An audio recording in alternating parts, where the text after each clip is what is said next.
Okay, welcome back. It's that time of the month. We don't know which month, just a month, for part 2 of the Q&A series. Sounds good to me. Have I covered us there? Yep, I believe so. Excellent. Well, an undisclosed date, you'll be watching this wonderful video. Today's sponsor spot is brought to you by Thermal Grizzly and the new Duranaut High Performance Thermal Paste. Duranaut offers extreme long-term stability combined with outstanding thermal conductivity, and this has been achieved through a specially engineered silicon oil combined with aluminium microparticles and zinc oxide nanoparticles of various shapes. Duranaut isn't electrically conductive and won't harden over time. For best performance, you'll want to apply a very thin layer, and to help with this, included is the TG Spatula Pro. The spatula's revised design allows for increased pressure during application, making it easy to spread a thin, even layer of Duranaut. So for more information, please check the link in the video description. Alright, Tim, I have a long-winded question here for you, so I'm expecting an equally long-winded response. You ready? Is HDR overrated? I actually see this sentiment a bit from people claiming that it's overrated. I don't think it is, personally. I mean, obviously you need a compatible display to see it properly. So, if you're basing your opinions of HDR off the worst quality displays that can't actually show it properly, it's going to be pretty underwhelming. It's not going to give you any real benefit. So yeah, you do need like a modern OLED display or something like that to see it properly, mini LED, that sort of thing. I mean, if I look at the technologies that have sort of come out for gaming, the big improvements over the last decade, obviously there's been all the discussion of ray tracing, there's been upscaling has sort of become now a really widespread thing, and then HDR has become a more widespread thing this generation. And I would say the most impactful thing for the visual experience out of those three is HDR. I mean, upscaling is great as well because it gives you higher performance, so you can run the same sort of graphics quality at high frame rates, which is better visually. But yeah, HDR, has no performance cost, provided you've got the right display. You're basically getting a graphical uplift for free. So that is a really great technology, in my opinion. It, for a lot of single-player games, genuinely makes the game look a lot better. It does depend on the game, though, of course. The style of it, what the artists that are creating the game want to implement. So, I think of a game like Starfield, which I don't even think has native HDR support, but if you add HDR in, it doesn't do a whole lot for that game. But then other titles that are better built for it, it's really transformative for the experience in a way that sort of ray tracing was advertised for a lot of titles. I think there's more impressive HDR games than there are ray tracing games in general, which is probably a hot take that will cause people to complain. But, I mean, how many games have path tracing in them? Not very many. There's more HDR games. I guess the issue for me in terms of it being overrated is that, first of all, like ray tracing, it's not really a thing for multiplayer games. So if that's the sort of thing that you primarily play, it's not a huge advantage. It can often be a disadvantage in some games. Games like Fortnite that you play, for example, it does support HDR, right? But you wouldn't necessarily use it. Yeah, so I don't know that it specifically supports HDR, but it certainly looks like it would on the Epic settings because it's very high quality image. I, again, haven't really dabbled with that myself. It supports ray tracing, which I haven't really used either. But I guess the point is, not the type of game that you would typically use those settings for. Yeah, I mean, like Counter-Strike 2 doesn't support it. Valorant, I don't think supports it. So there's a lot of those type of games that it doesn't work in. Natively. I think the big problem for HDR is the fact that it cannot be weaponized in a way that the marketing departments would like to use it as, like R-Card supports HDR that makes them worth buying over competitor card, like what's been done with ray tracing, for example. So I think if HDR had been pushed in the same way that ray tracing had, to be something that people would be demanding a lot more of in their games and more excited to see. But because it's just a feature, there's no real performance impact.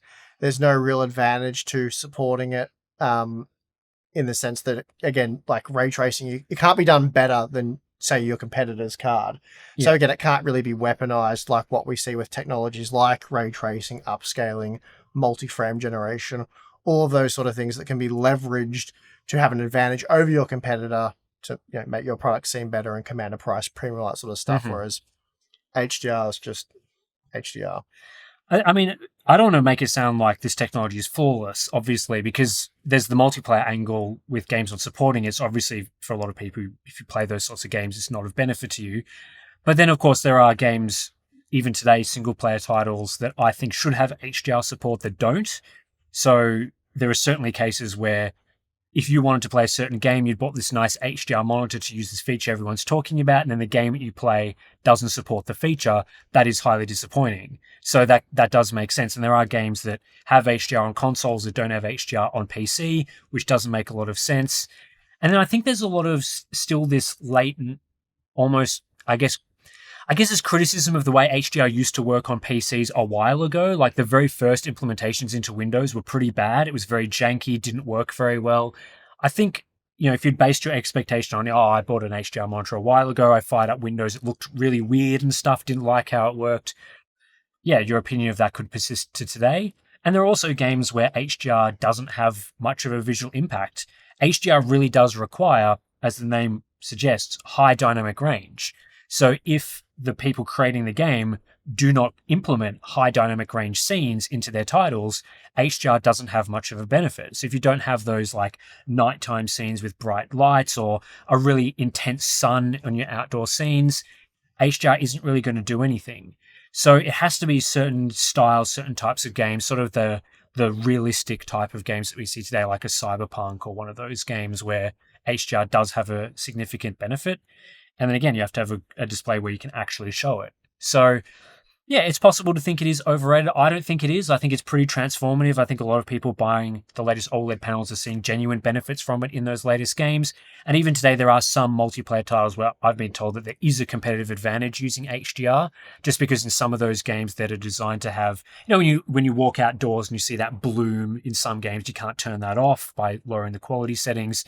So, you moving in and out of indoor to outdoors, it can be hard to see enemies in those blown out areas. I've been told some games, I think Battlefield 6 to begin with when it launched, you could actually see a bit better with HDR enabled because you get more detail in those bright scenes, those bright areas.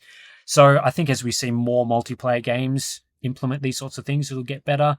And then just more games that are developed in the OLED era. A lot of games take 5 years to develop. 5 years ago, OLED panels weren't a thing for gaming on PC. So yeah, it'll only get better from here, I think. But yeah, it's not overrated in my opinion. Yeah, this was an interesting YouTube question that I saw. The AM4 platform has made a comeback recently due to RAM prices. However, because it's now an older platform, the life expectancy you would get out of a 5600X build, for example, surely wouldn't be as great as a 9600X build. You would be looking at having to do a full upgrade in half the time than if you had already had an AM5 system. Are you better off just biting the bullet and paying the high cost for an AM5 system that'll last longer? Or is a short-term AM4 build better financially, knowing you would have to build a full system again in a few years' time? This is a classic Q&A. It depends. Yes. Because it really does depend about pricing and availability in your region. Now, in this specific example, 9600X is at least, what did I have down here? 40% faster on average for gaming when compared to a 5600X. So being that it's 40% faster, it's certainly going to last longer. How much longer, it does depend. I looked at pricing just at major retailers here in Australia, and basically the 5600X on a B550 motherboard with 32 gigabytes of DDR4 memory, you're looking at about $810 Australian. If you go for 16 gigabytes, that'll get you down to $610 Australian for that. Saving. So pretty big saving, $200 difference there. Which makes sense. You got half as much memory, saving about $200. The 9600X build, on the other hand, the CPU's more expensive to begin with. The motherboard's similar. Big increase in memory price, especially if you want to go for the cheaper 16 gigabyte option, which you can get away with in most games. It's like DDR5's twice the price there, whereas it's not quite twice the price with, or not nearly twice the price for a 32 gigabyte kit. But basically, for the 32 gigabyte build, you're looking at spending about 30% more money at just over $1,000 Australian again, that is. Whereas it's a 50% increase for the 16 gigabyte option, which is sort of spending as little money as possible. Because you go from $610 with AM4 to $915 with AM5.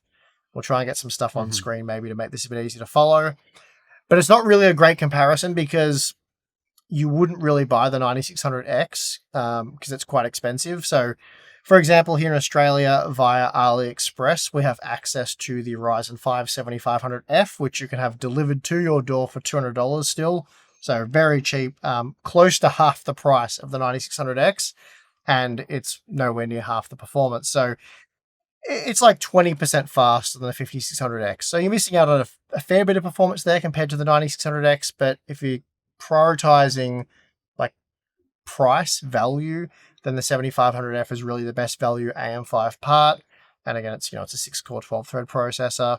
So if you include the same DDR5 memory cost, the same motherboard, the 32GB kit's now $900. So it's about $165 Australian less, or $750 for the 16GB kit. So it works out to be 11 to 23% more expensive than the AM4 option at 20% faster. So I guess in both cases, you're sort of saying the best value sort of examples that you're coming up with, price to performance, even just buying it now, like not factoring in the having to buy another system later angle, but just price to performance right now. Best case, the AM5 system is a bit cheaper, like better value, cost per frame. And then the worst case is sort of like your 16 gig configuration is similar value to maybe slightly more expensive for AM5. So that puts AM5, just buying it today, into a pretty good position, I would say. You're getting like the amount more that you're getting now is in line with the price increase for the platform. Yeah, so based on that, we would recommend coming up with the extra money, however you go about doing that. But basically what we're saying is, if you can, you would be better off spending more money to invest in AM5, because hopefully that will give you a future upgrade path. Now, of course, even outside of the upgrade path, it's faster today for less of a price increase. So updated features, all of those you're doing things. better now, and there's the upgrade angle. That's right. So yeah, better value because you're actually getting a better product right now that will unquestionably last longer, and then ensuring that it lasts longer is you also have the upgrade path to either like a 7800X 3D, which is much faster than say a 5800X 3D. There's the 9800X 3D, and then Zen 6 should be coming early next year, we think, based on what we're hearing. Hopefully that's a good bit faster than Zen 5, but that's guesswork at this point, and we don't know what's happening beyond then. So yeah, I think the thing that really hurts the AM4 angle is the DDR4 memory isn't that cheap. Yeah, it was, but it's not now. Yeah, it's like DDR5 is more expensive, but DDR4 is, we're not talking like it's dirt cheap like prices from last year. It's still fairly pricey.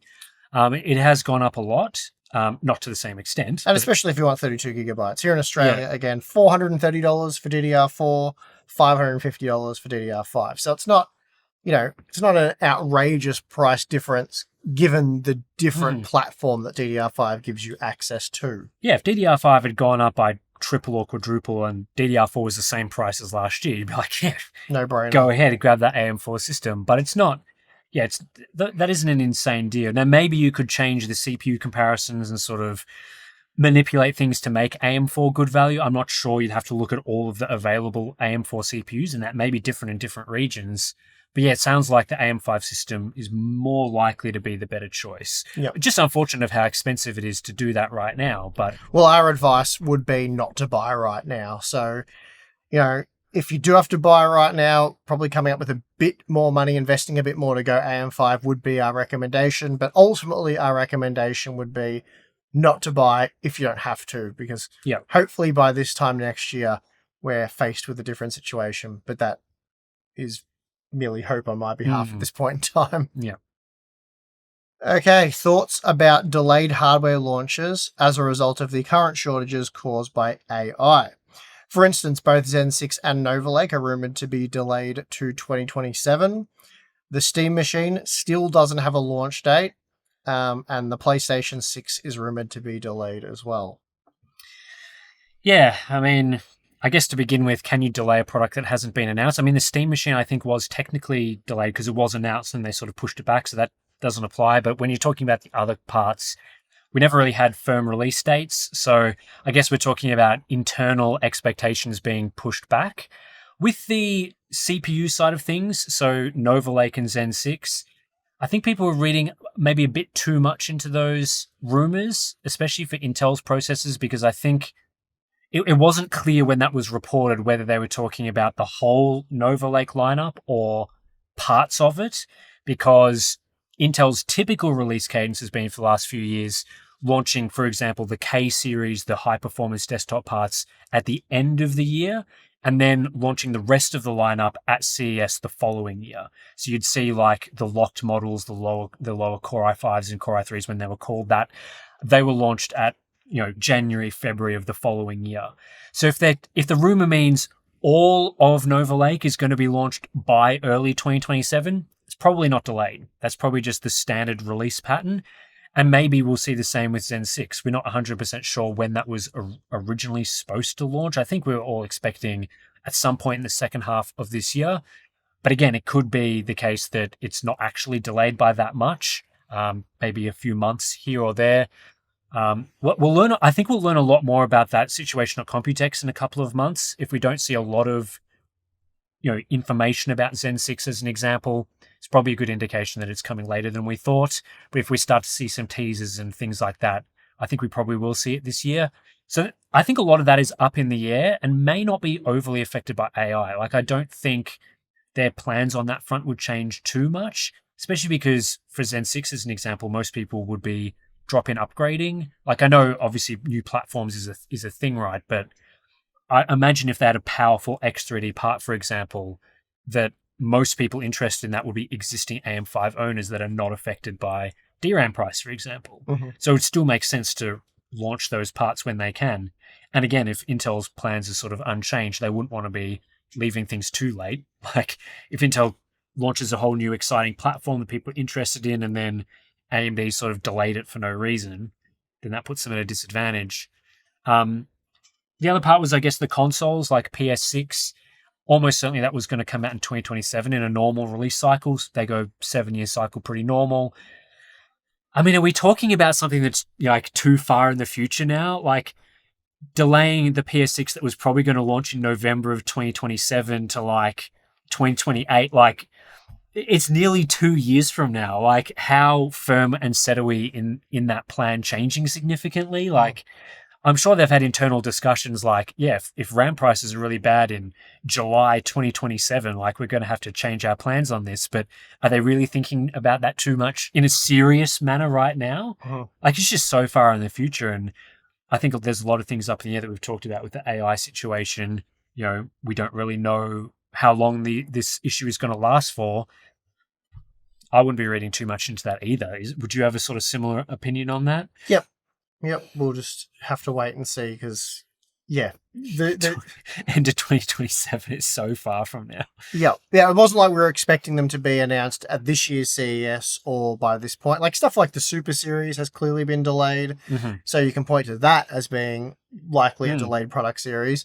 But as for these other products, yeah, we'll have to wait, like you said, wait and see what happens later this year and then at CES next year before we can really make a call on that. Yeah, there's going to be interesting things happening with the demand sort of thing, which we talked about in the previous Q&A. We are starting to see things plateau in price, but at some point, people are going to want to enter the PC gaming ecosystem like we saw with the sort of cryptocurrency era where there was that period where a lot of people were like, oh my God, things are really expensive and crazy right now. I'm out for now. Mm-hmm. But then it gets like a year later and it's like, yeah, but I wanted a PC. So what do? I guess I've got to do something, right? Mm-hmm. Like you kind of just have to face the music at that point. So if it does come to things that we're talking about at the end of 2027 or whatever the case is, maybe the appetite's different then. Like prices are high, but I want a PC. So just have to deal with what the current situation is. So there's just too many things up in the air. Zen 6 and Intel's next CPU is supposedly going to be announced at CES 2027. What sort of margins would these have to be over their predecessors to be considered a success, especially in light of Zen 5%? Yeah, a few people have asked me this sort of stuff on our Discord and stuff like that. I really think Zen 6 would need to offer, let's just say gaming performance, because that's probably what we're mostly focused on. Like I was leaning towards like a minimum of 20%, but I'm not even sure that would be the minimum for me. Like as an example, on AM4, the weakest performance gain we saw was from Zen to Zen Plus, based on updated testing. That was 12% on average. Then from Zen Plus to Zen 2, we saw 22%. From Zen 2 to Zen 3, we got an additional 24% performance boost. And then we ended up getting the Zen 3 3D V-Cache, which offered about a 30% performance boost there. So that was the biggest performance boost was the 3D V-Cache technology. But we'd become pretty accustomed to 20+% performance gains from generation to generation. And that was with no really weak single digit gains like what we saw with, Zen 5%. So yeah, I don't know what my absolute minimum would be. Anything I think below 20% would be a bit of a fail and bad news for AM5. Probably going to want to see performance gains of more like the 30% range. I don't know how unrealistic that is. How much faster was the 9800 X3D over the 7800 X3D? Was it like 10%? Yeah, that's sort of a generous margin, thereabouts. Right. So I guess where I'd look at this is sort of, people generally don't upgrade after one generation. So if you already had a 9800 X3D or you'd bought a Zen 5 CPU, you're probably not going to be going, I'm going to go buy a Zen 6 CPU right away. Mm-hmm. So really, the main selling point would be people on Zen 4. So the original that's what we're getting at platform.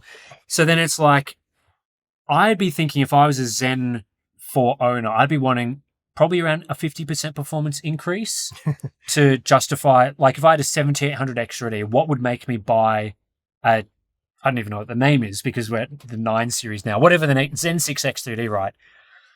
Is 30% faster going to cut it over that part to justify upgrading? What, 40%, 50%? Where are we at on that? Yeah, well, that for a lot of people, for basically everyone to want to upgrade, 50% is probably what you're going to be wanting. Let's say you got 30%. If you bought in with a cheap on sale, say 7600, and you're like, well, I could go to, whatever the new 8-core model or the new X3D model, then you're getting more than the 30% because it's 30% like for like. So you could be getting 50% or more in that example. That's true, but I think the numbers you were just talking about with the previous AM4 generations were like for like parts, right? Yeah, so you weren't sort of going, I'm going from a 6-core Ryzen 1 to a X3D part. No, that's why a lot of people went from like a Ryzen 5 3600 to a 5800 X3D because it was like 70-80% faster on average. So although the CPU to buy was probably twice as expensive, after that many years, you could easily justify that additional purchase because it was an in-slot upgrade. It was quick and easy to do, and the gaming performance was massively improved. That's right. So I think, I would think, honestly, if I was on AM5 already, I wouldn't be upgrading unless it was like 50. I could get a 50% performance increase or more. And so it depends.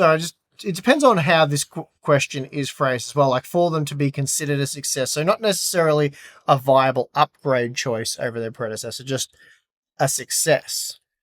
Yeah, I mean, similar like performance. A successful step forward. Yeah, so obviously 5% is bad. So it's like, I mean, if a lot of other generations were 20%-ish, I mean, we're expecting it to be a pretty significant upgrade. A lot of the rumors are suggesting, no 1 or even 2 node shrinks, changes to the I/O die. The more core angle is probably not going to impact gaming all that much, but you'd think from those hardware changes alone that it should be substantially faster. So it'd be pretty disappointing if there were all those rumors of those changes happening, and maybe it's, if it turns out to be true, if you're only getting like a 10% gain from like node shrinks, changes to the design, like that's pretty bad. 10% will be another flop in my opinion. Yeah. And, the whole controversial calling it a flop thing, people still don't really get to this day.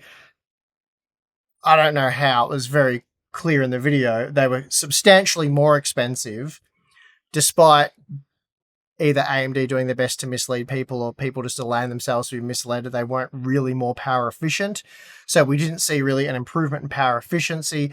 We didn't see an improvement in memory support, despite the fact that people wanted to argue that now DDR5 8000 was the new sweet spot and that was the standard and that was something Zen 4 couldn't do. There was no real improvement. The chipsets were refreshed. The motherboard memory support didn't improve despite people claiming that. Efficiency was much the same. And then performance for general use, especially gaming, very small gains for the most part. So, but the price reset back up to where at or above where Zen 4 launched back when it was a brand new platform, and Zen 4 had come down considerably since then. So you're paying, I can't remember how much more it was. It was significantly more money for basically the same CPU when comparing, say, the 7700X and the 9700X. That's just a flop in our opinion, that we said that Zen 5 wouldn't be worth buying until it filtered down to Zen 4 pricing, which eventually happened. And, you know, now we're like, well, you might as well buy a 9700X because it's like the same price as a 7700X in a lot of regions. So if we see a repeat of that, that's going to be really bad, which is why I think 20% has to be the absolute minimum. Because if we saw 15% with Zen 5, then, you know, another 20% on top of that would be really good growth for that platform. But going from, you know, there's some instances like Cyberpunk where Zen 5 is slower than Zen 4. So yeah.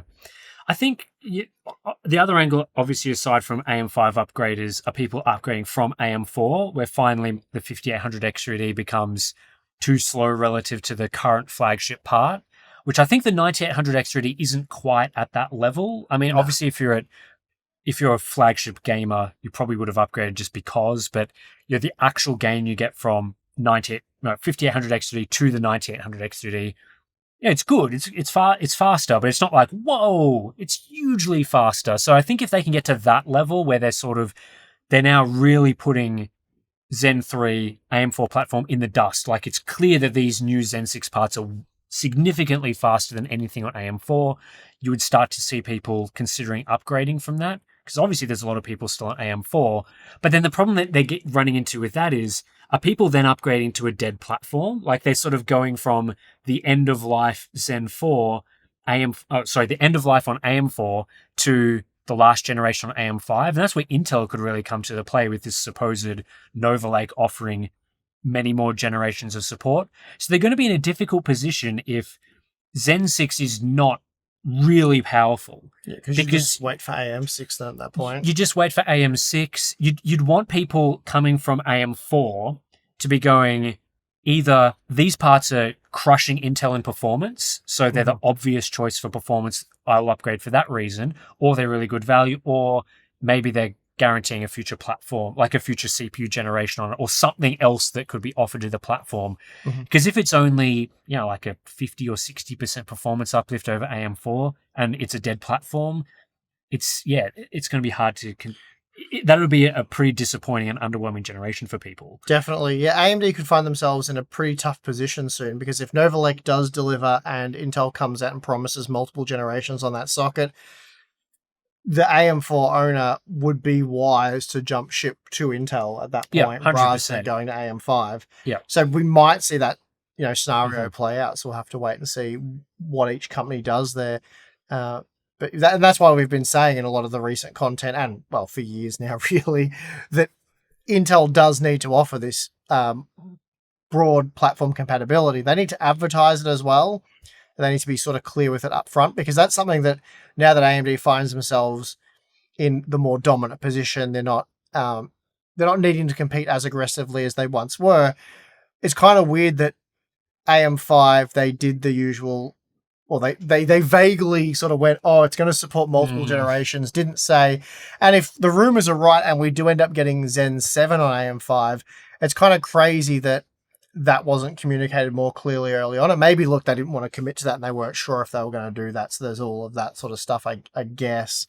And if you don't find yourself in a situation where you have to sort of commit to something that might bite you in the butt later on, then don't do it. So that all makes sense, I suppose. They didn't even commit with Zen 6, though. Like, they didn't make it clear that it was going to support, especially if the CPUs are now rumored for 2027, which I think was beyond the initial claimed lifespan of the socket. It was weird, because we were told about a year ago that Zen 6 would definitely, without question, be on AM5. Like, they were actively testing on that platform. There's no way it won't be. Like, engineers were telling us that all the way back then. So it's just weird. And we were sitting here, well, why if that's the case, then why doesn't AMD come out and say that, anyway, I got nothing on that one. How significantly has the cost of RAM affected motherboard prices? It hasn't really affected them at all, as far as I can tell. I had a look at, say, AMD's B850 range, which is a range that I recently, or somewhat recently, did a roundup on, and I had a lot of pricing information. Cross-referencing a lot of that, the boards seem to be at a similar price, if not a little bit cheaper, which probably isn't that surprising because stuff like NAND flash memory shortages and DRAM memory shortages don't affect motherboards because they don't incorporate either of those things. They're really there's an oversupply of them, if anything, because people aren't buying them because basically DDR5 memory is in short supply and therefore inflated in price, so people are upgrading. And I think we noted in one of the earlier Q&As that it was as of early as December last year, motherboard shipments had dropped by about 50%. So it's kind of the opposite problem they've got. There's good supply of motherboards and all their components. So there's no reason for the prices there to inflate. It's that there's a good supply and no demand because the other necessary components, I guess, low supply and somewhat high demand, though people are no longer really demanding them because the price is so high. So it's just a weird situation. I did see this question. It had quite a few upvotes, and it's an interesting one, so I will answer it quickly. Do you ever feel connected to a benchmark game in a way? Will you be sad when Cyberpunk won't be benchmarked anymore, for example? I quite like benchmarking Cyberpunk, and Cyberpunk's a game that we've used for just a wide range of benchmarking, from looking at like upscaling techniques to ray tracing, path tracing, CPU performance, various everything. Yeah, various settings in that game really influence how much it requires of the CPU, and then a great graphics card benchmark. And we don't really use, for all of my testing, I don't use the built-in benchmark. I don't find it terribly useful for the type of testing I do. I test in game. You probably use it maybe for graphical comparisons, or the built-in benchmark of Cyberpunk. Yeah, no, not at all. Okay, so we don't use the built-in benchmark at all for any of our testing. Just all in-game testing. But yeah, Cyberpunk's been a good one. Been testing it for quite a long time now. Obviously, it had the Phantom Liberty update, which continued it on. But yeah, that'll be one that I'll be sad to see go. I remember GTA 5 back in the day was a game that felt like it was benchmarked for a long time. Very popular game, used for testing for ages. Yeah, see, that was a game I loathed and was so happy to not test anymore because as a benchmark, it sucked. Because the built-in benchmark wasn't very good. It was kind of difficult to test accurately in-game. But the main issue I had with that game, which is the same issue I have with a game like Red Dead Redemption 2, is that getting accurate data can be difficult, and reapplying all the quality settings every time because it doesn't have quality presets that often stick very well. At least that was the case with Red Dead until I sort of gave up on it, despite the fact that it's a brilliant game. And GTA 5 was a nightmare with that sort of stuff, like applying presets and getting it to actually apply the same settings over and over again. I found myself wasting so much time checking that settings had been applied correctly, and then you sort of have to reset the game. And anyway, it doesn't sound like a big issue, but when you're trying to get accurate, repeatable data, it's a bit of a nightmare. Games that were really good to test that I missed were like Battlefield 1, Shadow of the Tomb Raider. Again, didn't use the built-in longevity on that one. Didn't use the built-in benchmark for that one. Tested in game, but it was just a quick and easy game to load up. Never crashed. Never had problems. Always applied settings. Was just never a headache. It wasn't a game that, from my memory, got tons of updates and things that kept trying to address performance like a Borderlands 4. The data was pretty consistent. And another one that comes to mind is like Watch Dogs 2. That was a great game to test. Yeah, another great game for testing because, again, good for GPU testing, good for CPU testing, Good for testing stuff like memory. Yep. Just a really good game. Any games where you can save and it like instantly saves the position that you're in, which always really simplifies testing. So yeah, even games like, Starfield obviously isn't a great game for testing for a number of reasons, but games like that where you just have like unlimited save, it's so easy to go in and out, dynamic time of days and as much of a concern, all those things. Whenever I'm like, I'd love to be testing more of a game like Starfield, it doesn't make sense because it doesn't have a lot of features or the graphics aren't amazing. But games like that are always, when it comes to like leaving a game behind, those are the ones where it's frustrating to have to then replace it with a game that is more difficult to work with. Yeah. And to be clear, we're talking about to test the game, not to play the game. So we're not saying these games were necessarily great games, though a lot of them probably were. So like, for example, Stalker 2 is a pain in the butt, takes a long time to load up. There's a lot of shader compilation that goes on. Yeah. The Last of Us Part 1, whenever you load up a new GPU, it takes like 10 minutes. I was very happy to see the end of The Last of Us Part 1 for various reasons, but rebuilding. I find Ratchet and Clank Rift Apart's a really good game for testing because it's very, very consistent. You can load into certain levels and stuff, and there's good runs you can do easily in that game, especially right from the start of the game. So I think moving that game out of the test suite will be bad, especially it's been a great one for upscaling just because of how it's worked. So games like that. Okay, that's going to do it for part 2 of this month's Q&A, or last month's.